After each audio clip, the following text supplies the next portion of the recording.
evening, ladies and gentlemen.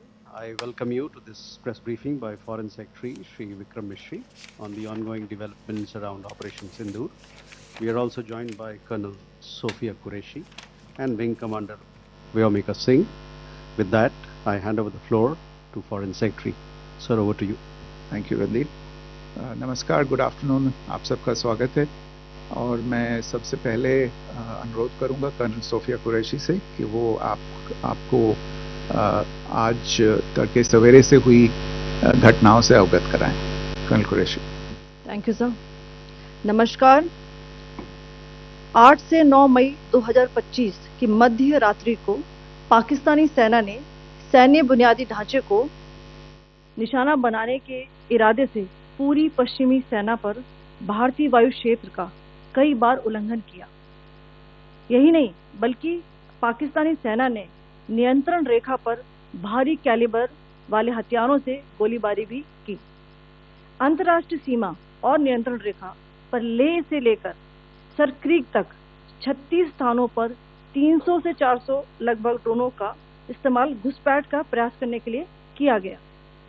भारतीय सशस्त्र बलों ने काइनेटिक व नॉन काइनेटिक साधनों का उपयोग करके इनमें से कई ड्रोन्स को मार गिराया।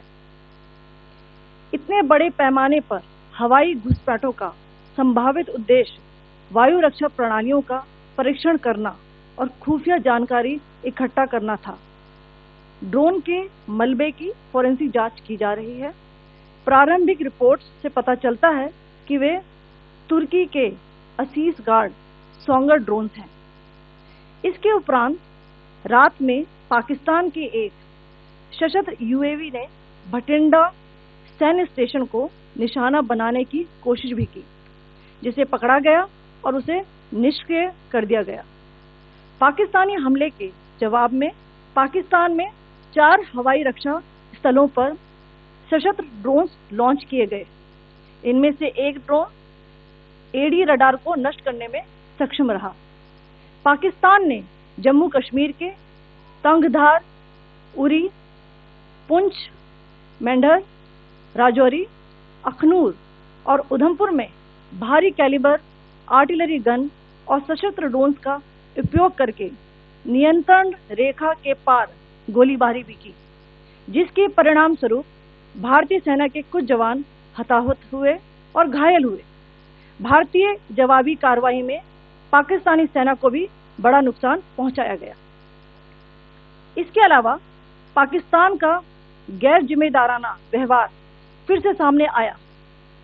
7 मई 2025 को रात 8:30 बजे एक असफल अकारण ड्रोन और मिसाइल हमला करने के बावजूद पाकिस्तान ने अपना नागरिक हवाई क्षेत्र बंद नहीं किया। पाकिस्तान अपने नागरिक विमानों को ढाल के रूप में इस्तेमाल कर रहा है, जबकि उसे अच्छी तरह से पता है कि भारत पर उसके हमले से हवाई रक्षा की तीव्र प्रतिक्रिया होगी। यह भारत और पाकिस्तान के बीच अंतर्राष्ट्रीय सीमा के पास उड़ान भरने वाले अंतर्राष्ट्रीय उड़ानों सहित नागरिक विमानों के लिए सुरक्षित नहीं है। यहाँ स्क्रीन शॉट में पंजाब सेक्टर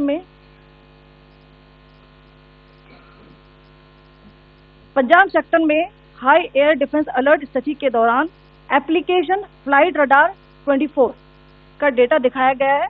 जैसा कि आप देख रहे हैं, यहाँ पर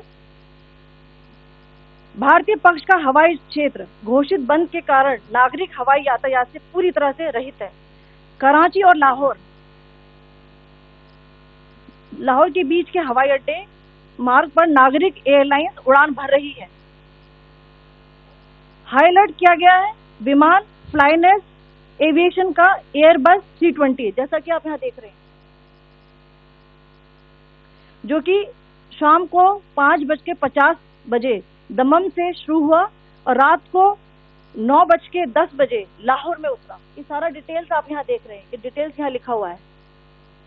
can you see this?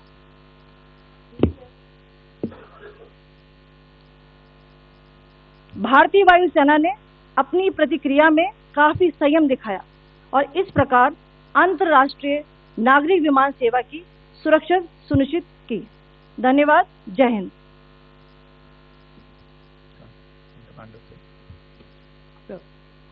Good afternoon to you all. On the intervening night of 8th-9th May 2025, Pakistan military carried out multiple violations of Indian airspace along the entire western border with an intent to target military infrastructure. Pakistan military also resorted to firing of heavy caliber weapons along the line of control. Along the international border and line of control, drone intrusions were attempted from Leh to Sir Creek at 36 locations with approximately 300 to 400 drones. Indian Armed Forces brought down a number of these drones using kinetic and non-kinetic means. The possible purpose of these large-scale aerial intrusions were to test the AD systems and gather intelligence. Forensic examination of the drone debris is being undertaken. Preliminary reports suggest them to be of Aziz Guard Songa drone of Turkey. Later in the night, an armed UAV of Pakistan attempted to target Bhatinda military station, which was detected and neutralized. In response to the Pakistani attack, armed drones were launched at 4 air defense sites in Pakistan. One of the drones was able to destroy an AD radar. Pakistan also carried out artillery shelling across the line of control using heavy caliber artillery guns and armed drones at Tangdhar, Uri, Poonch, Mendhar, Rajouri, Akhnur and Udhampur in Jammu and Kashmir area, which resulted in some losses and injuries to Indian Army personnel. Pakistan Army also suffered major losses in Indian retaliatory fire. Additionally, Pakistan's irresponsible behavior again came to fore. Pakistan did not close its civil airspace despite it launching a failed unprovoked drone and missile attack on 7th May at 8:30 hours in the evening. Pakistan is using civil airliners as a shield, knowing fully well that its attack on India would elicit a swift air defense response. This is not safe for the unsuspecting civil airliners, including the international flights which were flying near IB between India and Pakistan. The screenshot we just showed and we shall share with you, it shows the data of the application Flight Radar 24 during a high air defense alert situation in the Punjab sector. As you have seen, the airspace on the Indian side is absolutely devoid of civil air traffic due to our declared closure. However, there are civil airlines flying the air route between Karachi and Lahore. Amongst the other civil aircraft that you can see, we have highlighted an aircraft which is Airbus 320 of Flynas Aviation, which was originated from Dammam at 1750 hours and landed later at Lahore at 2110 hours in the night. Indian Air Force demonstrated considerable restraint in its response, thus ensuring safety of international civil carriers.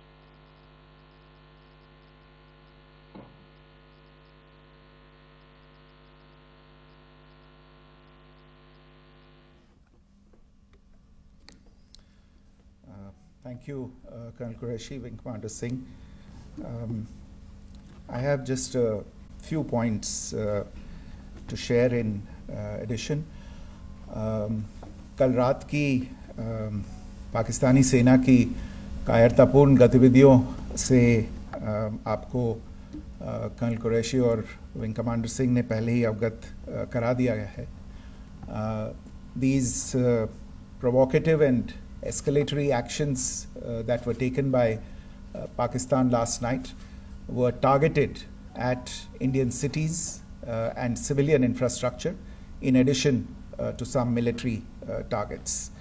The Indian Armed Forces responded proportionately, adequately and responsibly. ये जो हमले हुए कल रात को भारतीय सैन्य इकाइयों ने पर्याप्त रूप से और एक जिम्मेदाराना रुख अपनाते हुए इन हरकतों का उत्तर दिया.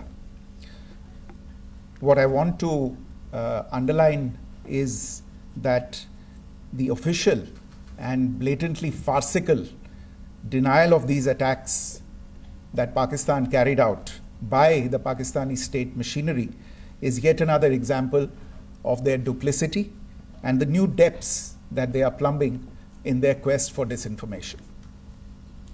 The other point in the same vein is Pakistani claims that they did not target or attack any religious places. You would recall that yesterday I shared with you an incident related to the attack on a Gurdwara in Punch. Instead of owning up to these attacks, Pakistan made the preposterous and outrageous claim that it was the Indian Armed Forces and the Indian Air Force that was targeting cities like Amritsar and trying to put the blame on Pakistan. This is nothing but a desperate attempt by Pakistan to disown its acts of aggression, but it is also true to type in its effort to deceive and mislead the world. It will not succeed. The Gurdwara in Punch in particular was attacked by Pakistan, and some local members of the Sikh community, including a Ragi of the Gurdwara, lost their lives in this incident, as I shared yesterday. TV पर आप इस हमले के चित्र देख सकते हैं. In addition, that we would attack our own cities is the kind of deranged fantasy that only the Pakistani state can come up with. Perhaps they do it because they are well versed in such action, as their history would show. The last point I wanted to make this evening is again this disinformation that is coming from Pakistan about India targeting the Nankana Sahib Gurdwara through a drone attack. This is again yet another blatant lie and part of Pakistan's disinformation campaign. As we saw in the Pahalgam attack, Pakistan is again trying desperately to impart a communal hue to the situation with an intention to create discord. Again, we are not surprised. India's steadfast unity in itself is a challenge to Pakistan. Let me stop there. I have time only for a few questions and be happy to try and answer them. First, I call Siddharth. Siddharth, please. Hi, sir. I'm Siddharth from Beyond. So this is Siddharth, behind, please. The other Siddhant. Yes. Hi, sir. I'm Siddharth from News7. Sir, I only want to know from you the status of Kartarpur corridor. Is it open or not? You can. I think you're all aware of the situation along the entire India-Pakistan border and the areas around the line of control.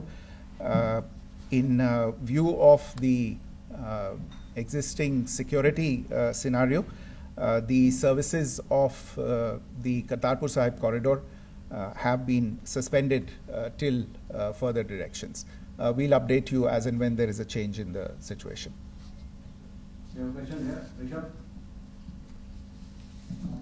So, good evening, Rishabh from Times Now. So, you spoke about religious places being hit in Jammu. There's another religious place which is Carmelite Nun church that has been hit. What do you have to say about it? If you can explain it. Yeah, actually, we do have some information about this extremely regrettable and condemnable incident. During heavy shelling across the line of control in the early morning of 7th May, a shell fired from Pakistan landed just behind the Christ School run by the Carmelites of Mary Immaculate congregation in Punch.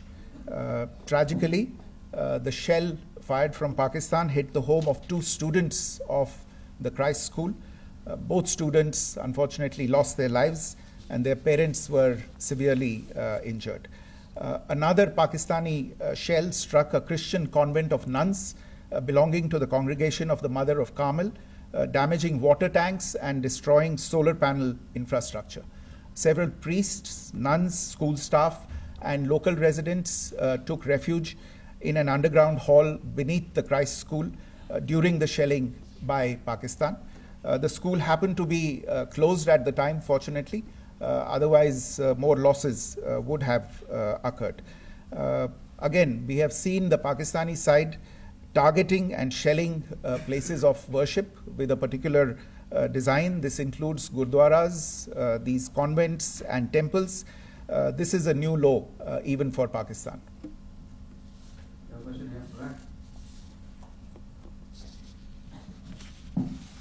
Sir Pranay Upadhyay अमर जाल से sir कल आपने इसी podium से पाकिस्तान के IMF bailout को लेकर और इंडस वाटर ट्रीटी को लेकर जो टिप्पणी की थी उसकी पाकिस्तान में काफी तीखी प्रतिक्रिया भी आई और उसके बाद हमने देखा कि पाकिस्तान की तरफ से किस तरीके से लेह से लेकर भुज तक पूरी बॉर्डर के ऊपर जो इन्वेजन था वो किया गया।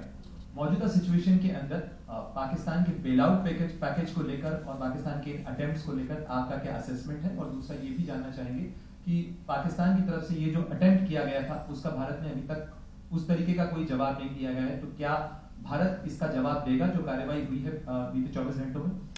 देखिए प्रणय, जहाँ तक इंडस वाटर्स ट्रीटी का सवाल है, मैंने कल विस्तार से उसके बारे में इसकी चर्चा की है।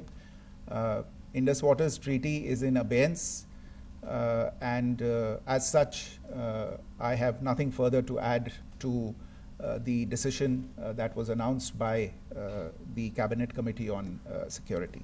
जहाँ तक IMF bailout का सवाल है, आपको ज्ञान होगा कि IMF की आज मीटिंग हो रही है। हम वहाँ पे अपना पक्ष रखेंगे और जो हमारा मत है इन चीज़ों को लेके वहाँ पे साझा करेंगे दूसरे मेंबर्स के साथ। ये बोर्ड पे निर्भर है कि वहाँ पे क्या निर्णय होता है। और जहाँ तक जो कार्रवाई हुई है उसका जवाब देने का जो आपने जो प्रश्न उठाया है, जो आज ब्रीफिंग हुई है, जो आपको सूचना मिली है, मैंने भी कहा है कि जो आज सवेरे तड़के सवेरे जो गतिविधियाँ हुई, भारत ने उनका एक जिम्मेदारानापूर्ण तरीके से और एक पर्याप्त तरीके से उसका जवाब दे दिया है।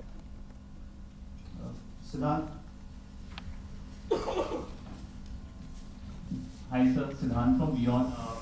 Sir, the External Affairs Minister has spoken to many of his counterparts around the world. Yesterday he spoke to the US Secretary of State Marco Rubio. So what were the key areas of conversations during that call? Yes, the minister had a conversation with the US Secretary of State. As you can imagine, the focus of discussions was the terrorist attack in Pahalgam and the response that India mounted after that on the 7th of May. The Secretary of State shared his thoughts on these developments with the minister. The minister deeply appreciated the US's commitment to work with India in the fight against terrorism, and he also underlined the targeted measures that India had taken in connection with Op Sindoor. The minister also underlined that India would firmly counter any attempts at escalation from there. But in follow-up to that, as you are aware, there have been a number of other conversations.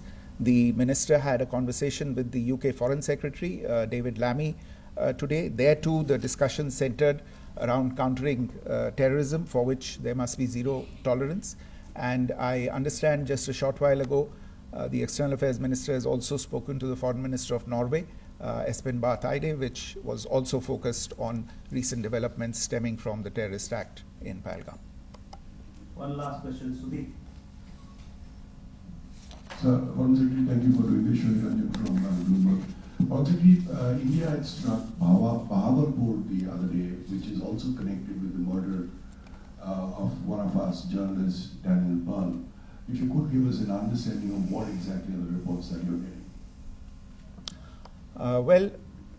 You're right. Bahawalpur is the headquarters of the Jaish-e-Mohammed terrorist group that is proscribed by the United Nations. Its leader, Maulana Masood Azhar, is a proscribed individual.